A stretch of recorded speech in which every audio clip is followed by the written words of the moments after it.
judías para tener específicamente niños, ¿no? Y algunas inclusive solamente niños, o sea, en términos masculinos. Era un anhelo universal y motivo de alegría en las épocas judías tener hijos, como el anhelo que expresaba Raquel a Jacob, que le decía, dame hijos si no me muero, de Génesis 30, capítulo de versículo 1. Dios había dicho originalmente a Adán y a Eva que se fructificaran y se multiplicaran. Y también está la promesa hecha a Abraham, y haré de ti y haré a tu simiente como el polvo de la tierra. Entonces vemos que desde el principio de la creación, mismo Dios mandó a que la mujer fuera la portadora de esa semilla y de la humanidad entera. Y el anhelo que ellas tenían de ser fructíferas. La ley de Dios enseñaba que los niños eran una señal de bendición de Dios, Deuteronomio 28:4. Bendito el fruto de tu vientre. Y en Salmo 128:3 dice, tu mujer será como parra que lleva fruto a los lados de tu casa. Entonces, vemos aquí como Dios ha bendecido desde en lo que es el matrimonio y la familia, el llevar y el tener ese fruto. La esterilidad, y vemos el contraste entre la esterilidad de Ana, no solamente de Ana, y Sara, Raquel. Entonces, muchas veces está caracterizada la esterilidad de las mujeres como que si Dios, como lo dice el versículo de primera de Samuel 1:6, dice que Ana era estéril porque Jehová había cerrado su matriz. Pero no, es el propósito de que Dios tiene y en su tiempo, o sea, no es cuando uno se desespera como mujer. Yo entiendo que hay algunas que desean y anhelan tener ese hijo y no llega cuando ellas quieren. Entonces esa desesperación hizo que Sara le dijera que a Abraham que se llegara a su sierva, ¿verdad? Y entonces por adelantarse también trajo caos. Y bueno, entonces no era de esa forma en que ella pensaba, sino como Dios lo predestina para cada persona. El tener un hijo después de mucho tiempo de esterilidad, como el caso de Elizabeth, la prima de María, quiere decir que el Señor había quitado su afrenta de entre los hombres, como lo dice Lucas 1:25.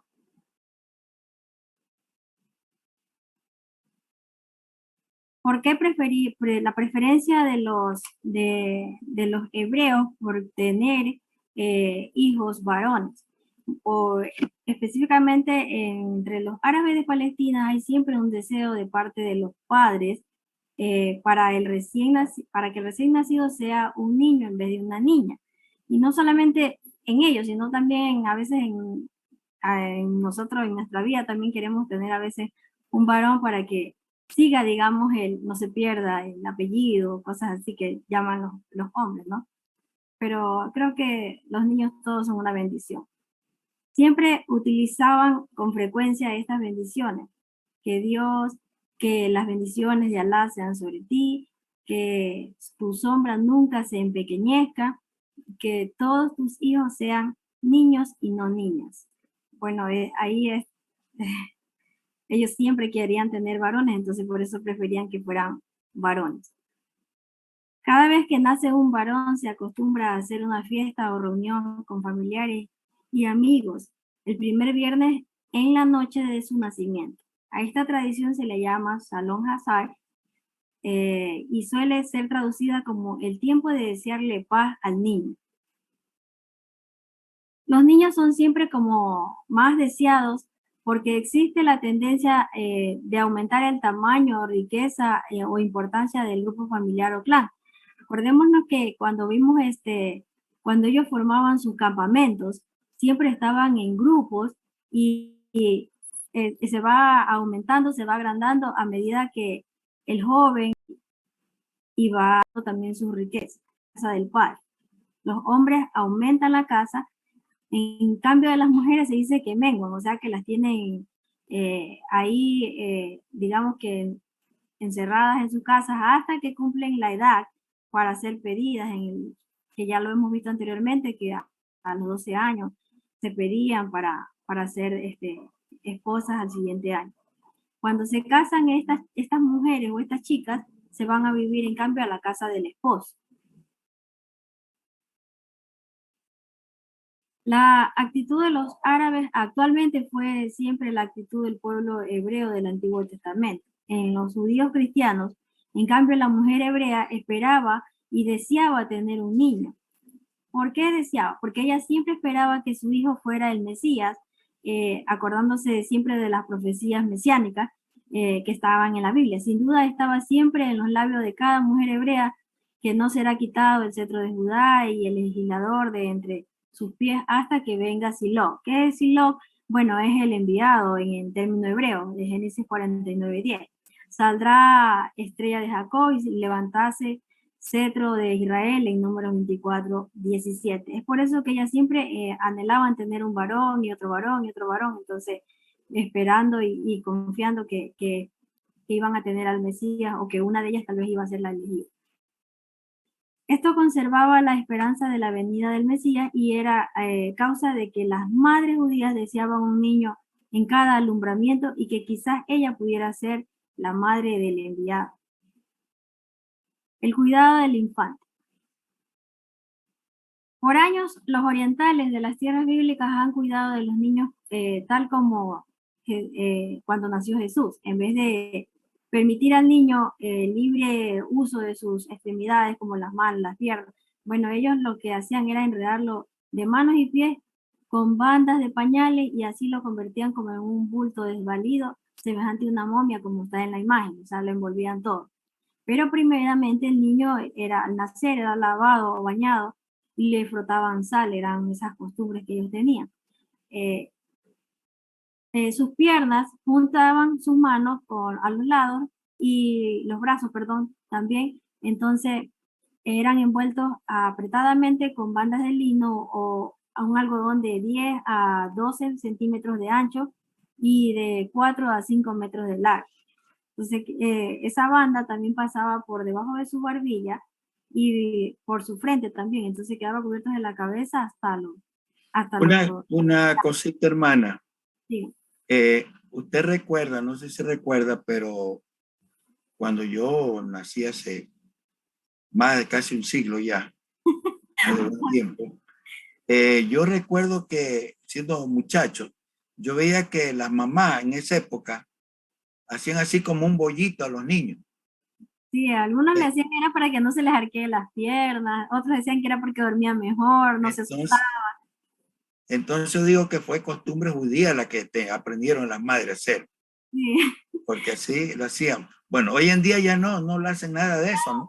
No, es que los médicos mismos le prohíben. Los pediatras no recomiendan. Yo sí lo hago. Perdón, yo sí lo hago como siempre actualmente. Yo sí lo hago. Y cuando tenga mi nieto también lo voy a hacer, pastor, porque de verdad que salen arqueados después. Ah, bueno. Entonces, ya tiene la idea de dónde salió de hacer niños bollos en Ecuador. Bueno, a mí también me hicieron, me dice las personas que me conocieron de niño que me contaban que también a uno, desde los pies hasta arriba, ¿no? Lo envolvían, ¿no? No necesita después hacer terapia de pierna ni esas bandas que le ponen ahora a los niños para enderezarle las piernas. Con la punta del ombligo, la punta, con esa mi mamá la fajaba. Ah, sí, también, eso en el ombligo. Sí, bueno. Digamos, el profeta Ezequiel indica que estas mismas costumbres al nacimiento del niño se practicaban en su tiempo, y él lo dice, día que naciste, ni fuiste lavado con agua para temperarte, ni salada con sal, ni fuiste envuelto en fajas, de Ezequiel 16:4. Todos estamos familiarizados con las palabras de Lucas, que cómo cuidaron al niño Jesús. Hallaréis al niño envuelto en pañales, echado en un pesebre, de Lucas 2. Exactamente. Entonces, desde el principio eso no es novedad para nosotros, eso siempre ha estado y las abuelitas lo han llevado de generación en generación hasta nuestros días algunos, ¿no? Ritos judíos y ofrendas al nacimiento de un niño. Los niños eran circuncidados a los 8 días de nacido. ¿Por qué a los 8 días? Bueno, como Dios nos creó y sabe desde la hebra, todo el ADN y todo lo que tenemos, sabía que al 8.º día específicamente el niño tiene mayor cantidad de vitamina K y es por eso que se permitía o era correcto en ese momento circuncidarlo, ya que no se iba a desangrar y cicatrizaría más rápido su herida. El que hacía la circuncisión decía las siguientes palabras: bendito el Señor nuestro Dios, que nos ha santificado por sus preceptos y nos dio la circuncisión. Entonces el padre del niño pronunciaba estas palabras: ¿quién nos ha santificado por sus preceptos y nos permite introducir nuestro niño al pacto de Abraham, nuestro padre? Porque se decía que Dios había cambiado el nombre de Abraham a Abraham y lo había dicho que este será mi pacto que guardaré entre mí y vosotros y tu simiente después de ti, en Génesis 17:10. Entonces este fue el pacto que Abraham hizo con Dios de la circuncisión. Jesús fue circuncidado al 8.º día de su nacimiento, llamándole Jesús en su ocasión, en Lucas 2:21. Después del nacimiento, la madre judía pasaba un periodo de purificación de 7 días por un niño y 14 por una niña. Después permanecía 33 días por el niño y 36 días por una niña, o sea, permanecía todavía guardada sin salir. Tiempo que pasara este periodo de los 33 días y 36 días, ella ya podía ir al templo a presentar las ofrendas por el nacimiento de su hijo. Si era rica, ella llevaba una ofrenda, un cordero como ofrenda, pero si era pobre, llevaba 2 pichones o un par de tórtolas, como lo dice Lucas 2:24. Asignación, era también muy importante la asignación del nombre al niño. Y muchos de los árabes les gusta componer los nombres que pondrán a sus hijos con el nombre de Alá. Esta era una costumbre muy común entre los hebreos de incluir el nombre de Dios como parte del nombre del niño. Como por ejemplo a Abdías, siervo de Jehová; Abías, cuyo padre es Dios; Azarías, ayudado por Jehová; Daniel, Dios es mi juez; Elías, mi Dios es Jehová; Elcana, a quien Dios creó; Ezequiel, Dios fortalece; y Ocosías, poseído por Dios. Entonces vemos que casi todos llevan la palabra Jehová o Dios, que es para ellos Alá. Esta es una cosa muy interesante en cuanto a poner los nombres a los niños. Bueno, yo también cuando empezaron a nacer mi niña, yo compré un libro de nombres bíblicos para buscar el nombre adecuado y su significado. Y realmente es bueno saber por qué tiene tal nombre, tal niña o tal niño, cuál es su significado. Y para que pueda compartirse con el niño después la importancia de lo que es su nombre. Pero hoy, en nuestra costumbre ecuatoriana, le ponen unos Coca-Cola, Chacatapa, Mírame Bien. Y eso ocurre generalmente allá por los pueblos, ¿verdad? Sí. Nombre Manaví. No solo en Manaví, en la ciudad también, pastor, le ponen unos nombres como asesino en inglés, así, killer. Sí. Se ven cosas bien raras ahí. En Esmeraldas también. Ajá. En Esmeraldas. Sí, sí. En la Y provincia. Rayobá. Pastor, Rayobá. que yo pienso que le ponen esos nombres porque yo me acuerdo que siempre le ponían a uno, que mamá buscaban los nombres de los abuelitos, de los papás, porque uno no era cristiano, ¿no? Y nombres bonitos, que por aquí, que por acá. Pero por ejemplo, ahora que yo ya soy cristiana, ya con mis hijas y todo, nosotros le buscamos nombres con significados bíblicos, Ya. pero porque ya sabemos, ¿no? Pero en cambio en ese tiempo, que yo me acuerde, escuchaba de otro, y uno también le hacía lo mismo, como los nombres que todavía los que no son cristianos le ponen esos nombres así. Porque También, no conocen. anteriormente había un calendario que se llama Bristol. No sé si todavía sale. Católico, de esos tradicionales. Y le ponían esos nombres porque era de ese, sí. Bueno, Santo Hipólito. sí. El 13 de agosto, por eso le pusieron a mi esposo Hipólito. Ujú. Ah, Bueno, entonces así ha sido. Bueno, pero ahora que ya Michael conocemos Jackson. acerca del Señor, debemos de hacer que los niños o las niñas o los nietos tengan nombres con significado que valora su vida y también le ayuda en su crecimiento espiritual.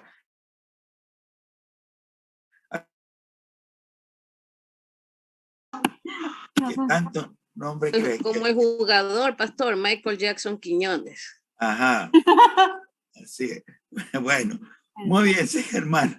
Otra costumbre que tenían los judíos al poner el nombre a sus hijos era que después del nacimiento del primer hijo, añadía el primer nombre del padre como suyo. Ejemplo,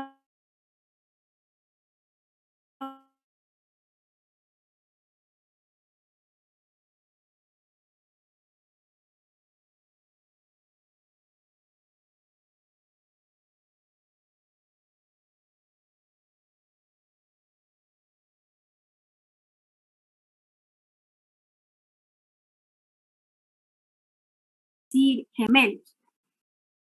Otra cosa que ellos también, cuando viajaban al extranjero, utilizaban el nombre griego o latino o alguno similar al suyo. También hay los nombres de las niñas. Estas eran frecuentemente tomados de los diversos objetos de la naturaleza o de la gracia de carácter agradable, como por ejemplo Tabita o Dorcas, que significa gacela, Raquel Cordero, Salomé Paz, Débora Abeja, Esther Estrella y Noemí Placentera, que luego ella en Belén se cambió de Mara o Amargura. También vemos lo que es las obligaciones de los padres en la crianza de los hijos. Y esto ya lo hemos repetido en algunos capítulos de la costumbre judía en el tiempo de Cristo. Bueno, se entiende muy claramente en las escrituras que la madre se encargaba la mayor parte del entrenamiento y enseñanza de sus hijos en sus primeros años de vida. Desde que estábamos Abraham, Sara con Isaac, y luego se fue pasando de generación en generación. Ana también, cuando fue a entregar al niño, ella esperó a que cumpliera cierta edad y hasta eso que el niño cumplía esa cierta edad, como todos sabemos que los hebreos, ellos trabajaban bastante con la memoria del niño, ya que desde muy temprana edad ellos siempre han estado trabajando con memoria, repeticiones, versículos, escritura, las alabanzas. Entonces era memoriza, entonces hasta que el niño cumpliera cierta edad tenía que estar a cargo de la madre o de las abuelas o de las tías o de alguna hermana. En el caso de Moisés, que era pequeño y también lo cuidaba su hermana Miriam cuando llegó a Egipto en esa canasta de bebé. Entonces, ahí vemos que siempre la mujer estaba encargada de ese pequeño hasta que el niño cumpliera cierta edad para ir a las escuelas o a las academias. Y siempre se vio que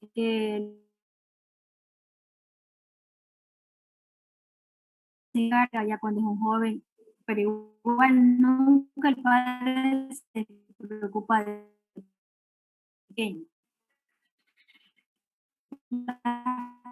Palabras del rey Lemuel, de sus madres, o sea, siempre las madres han estado pendientes, inclusive en nuestros días, siempre las que más pasamos en casa con los chicos somos las madres, porque los padres tienen que trabajar, pero no, por eso el padre debe preocuparse de la crianza y las enseñanzas de su hijo, debe repetírselas al levantarse, al acostarse, cuando vas caminando, cuando vas a comprar, en todas partes. Entonces, nunca deja de instruirse al niño o al joven. En el libro de los proverbios frecuentemente encontramos referencias a la instrucción de un padre a su hijo. Guarda, hijo mío, el mandamiento de tu padre, Proverbios 6:20. Solamente en las familias que disponían de algunos recursos, la enseñanza se confiaba a tutores. para hacer, en el caso que tuvieran demasiados hijos, como Segunda de Reyes 10, del 1 al 5. Entonces, si ella podía y tenía la posibilidad de pagarle, se le pagaba, pero aún así, siempre la enseñanza de los tutores debe estar apegada a la enseñanza que dan en el hogar. Y hasta el día de hoy, si usted instruye a su niño desde la casa, lo que hace la escuela o los profesores es reforzar ese conocimiento o esa educación. Las escuelas para la enseñanza de los judíos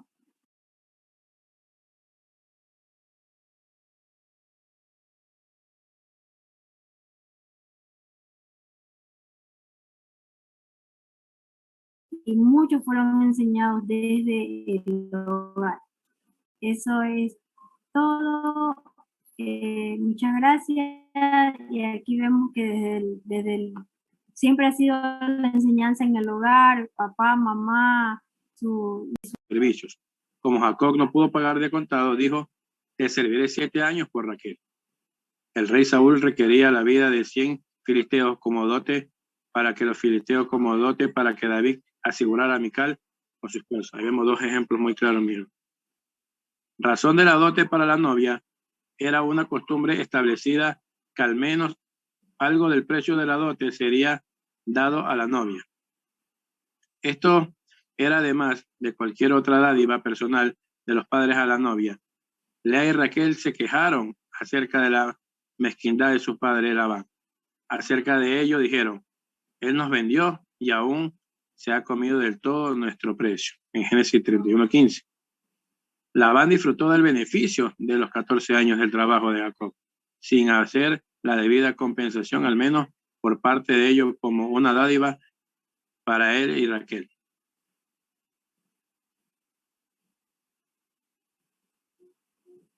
Escoger la esposa es prerrogativa de los padres. Como una esposa divorciada en el Oriente tiene derecho a guardar ropa, es porque esta razón que la dote personal consiste en monedas, su cofía o las joyas personales. Esto viene de la riqueza para ellas cuando su matrimonio tiene fracaso.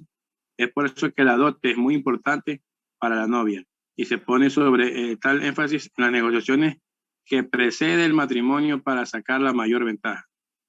La mujer que tenía dracmas y perdió una se aconjó de la tal manera por la pérdida, pues que el dracma era sin duda su parte de la dote de su matrimonio. Vamos a ver en Lucas 15, 8 y 9. Dote especial del padre de la novia. Es una costumbre que los padres que estén en posibilidades de hacerlo den a sus hijas dote especial en su matrimonio. Cuando Rebeca dejó la casa de su padre para ser la novia de Isaac, su padre le dio una dama de compañía y algunas damiselas para que la atendieran. Y Caleb dio a su hija por dote un campo con manantiales de agua. Tal era algunas veces la costumbre en los antiguos.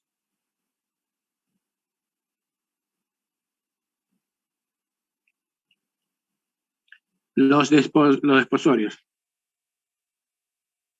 Los desposorios, mi hermano, significa promesa mutua de futuro matrimonio que se hace entre 2 personas. La diferencia entre una promesa y un desposorio, una promesa de matrimonio entre los judíos de los tiempos bíblicos podía ser de acuerdo sin compromiso formal. Podría haber varios compromisos de esta clase que se quebrantan.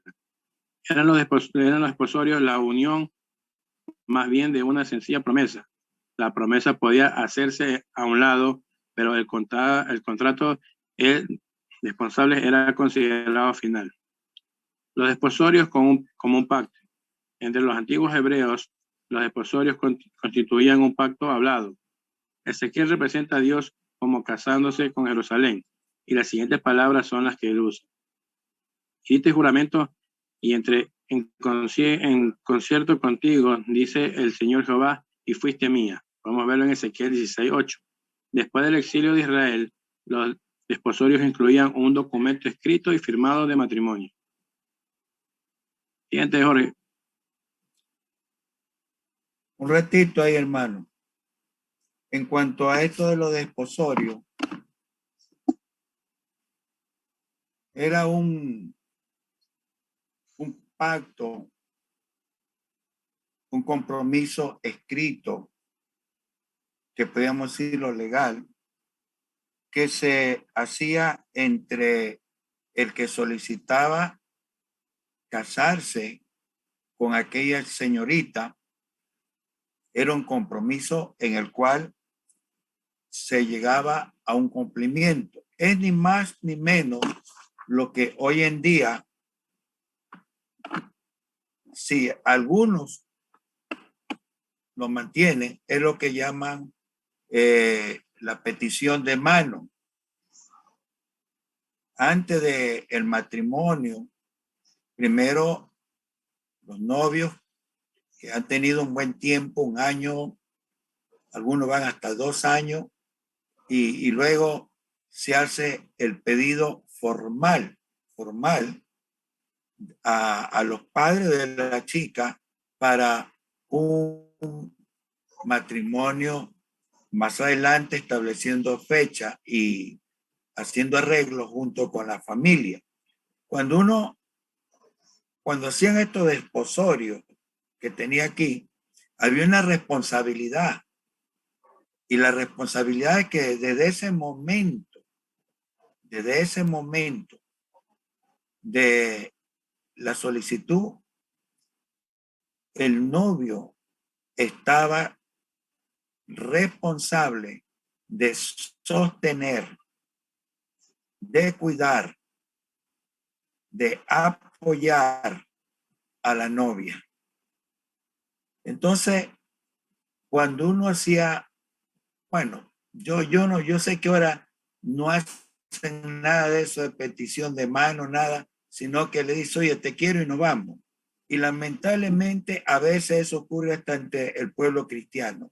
Eso es quebrantar los principios éticos de un compromiso del matrimonio, que no debe de ser así.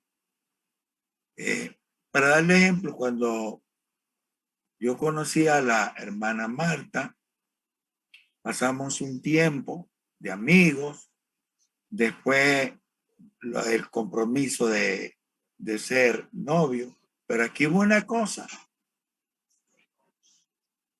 Yo tuve que ir a hablar con la familia de ella, y no eran cristianos, identificarme quién era y hacerle sentir los sentimientos que tenía.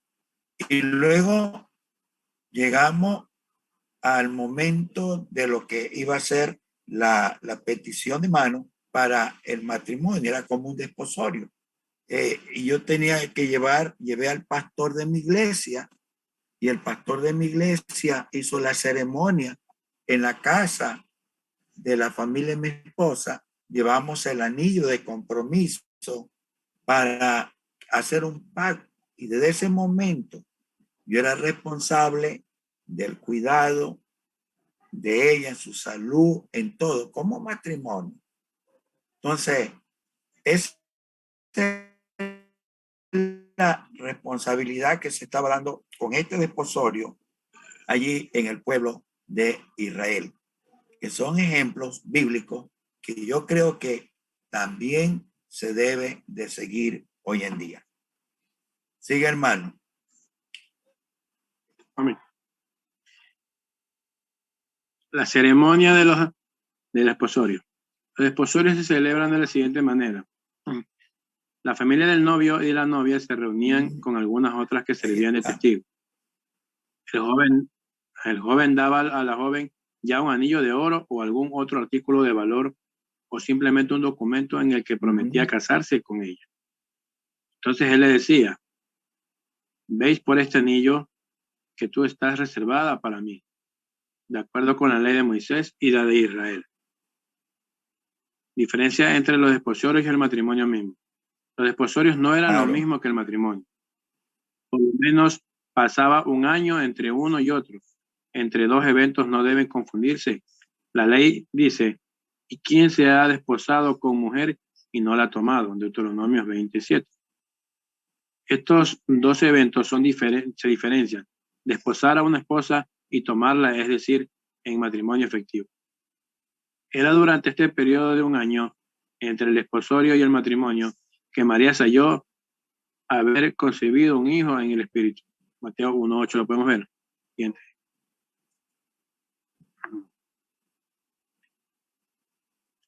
Los vestidos del novio y de la novia.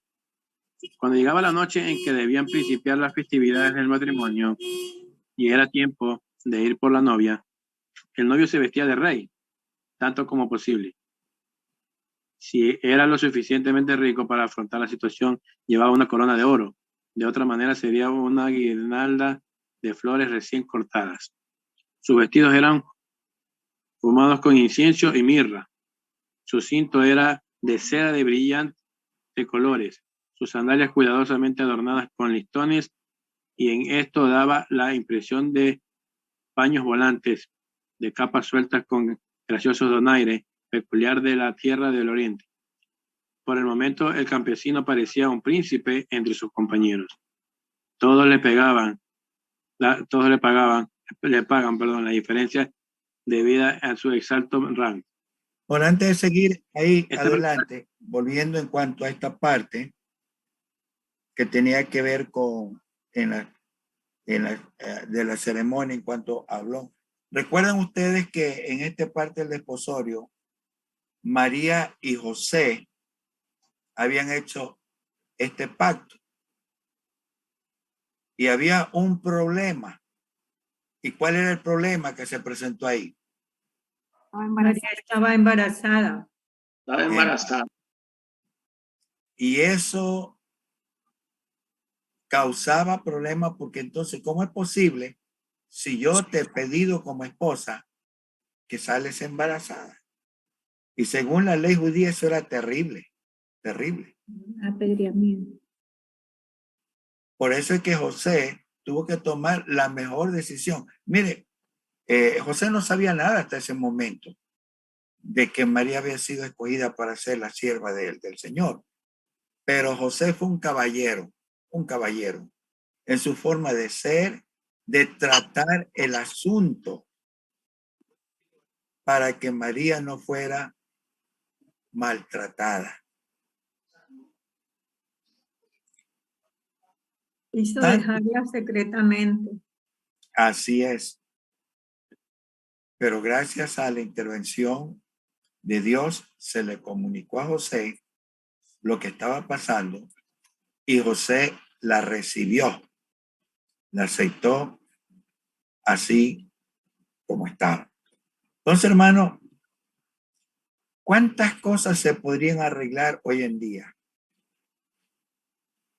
si estas normas bíblicas se la pusieran como práctica, tanto en el pueblo cristiano y como no cristiano? Ustedes que son mamás, yo estoy un poco descontinuado ahora. ¿Hacen los novios petición a los padres hoy en día para el matrimonio?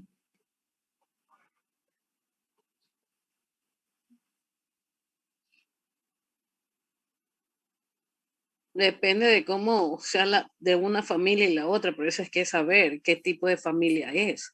Hay tradiciones en las familias que no se van a perder, pastor. Así es. Entonces, por ejemplo, mi mamá, cuando yo me casé, ella me dijo a mí, usted no me sale de aquí sino vestida de blanco. Así me dijo. Entonces, cada familia tiene su tradición y hay que cumplir, pues no. Hay que cumplir. Y es más, mi mamá hasta me vistió, me puso toda la ropa y salí de la casa vestida por mi mamá a la iglesia. Pero cuando uno mira hoy en día el contexto cultural de nuestra ciudad, de nuestro país, niñas de 13 y 14 años ya están embarazadas.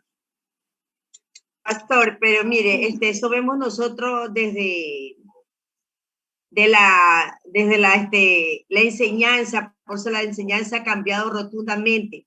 Ya los padres no educan a sus hijos como antes. Por ejemplo, en mi caso, yo eduqué a mis hijos y mi hija se casó y él vino a pedir la mano. Y aquí creo, no me acuerdo, creo que fue el pastor Joffre que estuvo en la ceremonia, en la petición. Creo que fue él o el pastor Aguirre, no recuerdo bien. Pero las cosas se hicieron bien porque yo siempre decía a mi hija, para que tú tengas el respeto de la familia, tienes que hacer como Dios te manda. Así es, de acuerdo. Entonces, pero ya ahora todas las cosas han cambiado. En cuanto hablamos de la educación ha cambiado bastante. Hoy en día los padres esperan que el profesor le enseñe al niño. Y cuando ya las leyes, de tanto la moral y ética, todo se ha perdido, porque ya hace muchos años que las leyes de nuestros gobiernos las cambiaron. Entonces, no en sí se basan las familias ahora a que cómo están las leyes. Entonces, es algo terrible, pero bueno, avancemos. Muy Es bien. la preparación, como dice la hermana Ana María, porque hoy en día las niñas pues de 15 años se cogen y se van, ya no se casan, pero yo, por ejemplo, hace 50 y pico de años, pues yo me casé a los 15 años, obviamente la cédula tenía mal, yo tenía 15, pero prácticamente tenía 18 para mí. Y bueno, mis padres me instruyeron, me enseñaron los valores, los principios y que tenía que salir casada de mi casa. Pero yo en ese tiempo que me casé, yo ya no tenía los papás. Ya ahí me crié fue como una familia que no era mi familia, ya era mi madrina. Entonces, pero a mí me quedó eso. Y cuando yo pues ya quise formar hogar, yo salí casada. A mí y mi novio en ese tiempo me regaló el vestido, me regaló todo porque yo no tenía económicamente como sustentar las necesidades para poderme casar. Entonces ellos me dieron todo, pero por los principios y los valores que me infundieron. Pero hoy en día ya prácticamente eso se ha perdido y ya las chicas a esa edad ya no piensan no decirle a mamá que le respalde, que quiere casarse y lo hacen, no, sino que simplemente dicen no lo van a hacer, no me van a respaldar y más rápido cogen y se van. Sí. Ahora, otra cosa interesante en cuanto al vestido de la novia y del novio,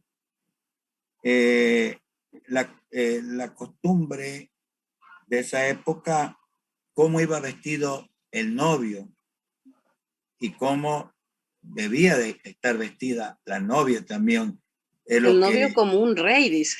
Exactamente, debía ir vestido como un rey, o sea, lo más elegante, todo era muy hermoso, una presentación diferente, hasta con una corona. Bueno, era toda una ceremonia muy importante el matrimonio. Pastor Cadena.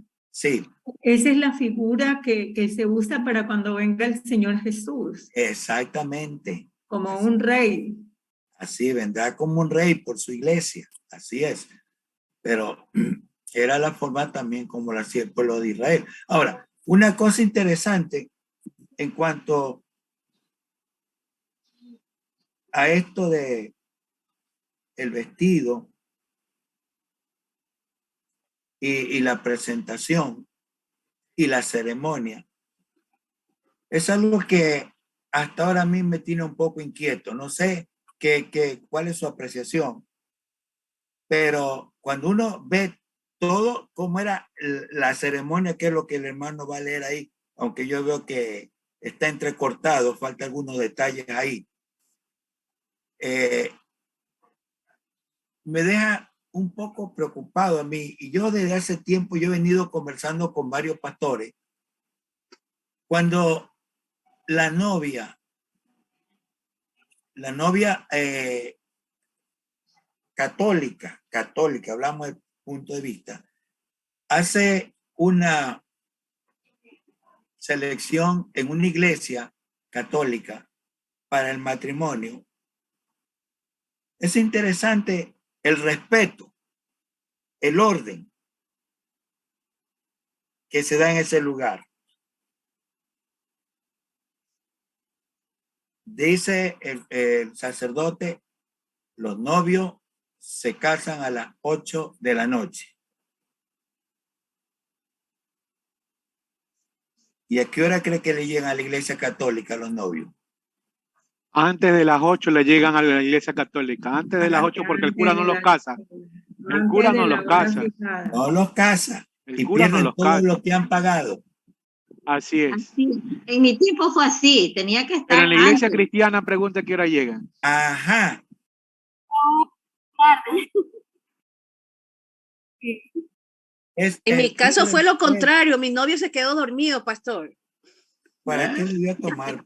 Bueno, el irrespeto. Yo creo que el mismo respeto que se tiene en el otro lado, hay que tener el respeto a la iglesia cristiana. A la iglesia cristiana.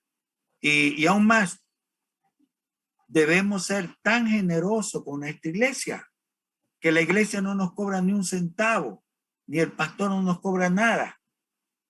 Yo creo en la ética, ese es mi concepto que iba haciendo mi pastor, en la ética. Yo creo que la pareja que se casa, por lo menos debe dejar un regalo para la iglesia o un obsequio para el pastor.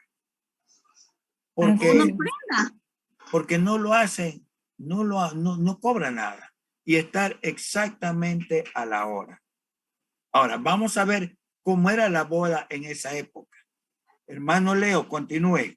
A ver si me explica cómo era la boda en esa época. Bueno, para terminar con la preparación del novio, dice que para su matrimonio ha sido actamente descrita en la profecía de Isaías.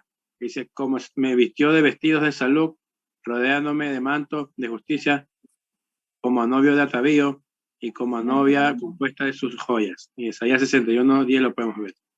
Y ante George. El novio va a traer la novia. Algunas veces las parientes de la novia la llevan a la casa del novio donde va a estar su nuevo hogar. Pero más frecuentemente, como fue el caso de las 10 vírgenes en la parábola de Cristo, el novio mismo fue en persona a traerla a su hogar para que se efectúen las festividades matrimoniales allí. Antes de dejar la casa, que antes fue su hogar, ella recibía las bendiciones de sus padres y parientes. Así los parientes de Rebeca le enviaron con una bendición típica oriental de matrimonio. Nuestra hermana eres, seas en millares de millares y tu generación posea la puerta de sus enemigos. En Génesis lo podemos ver. La novia deja la casa de su padre adornada y perfumada y con una corona en su cabeza. La descripción que en la escritura hace Ezequiel de la novia es muy apropiada. Y te atavié con ornamentos, puse ajorcas en tus brazos y collares en tu cuello, y puse joyas sobre tus narices y zarcillos en tus orejas y diadema de hermosura en tu cabeza. Sigue George.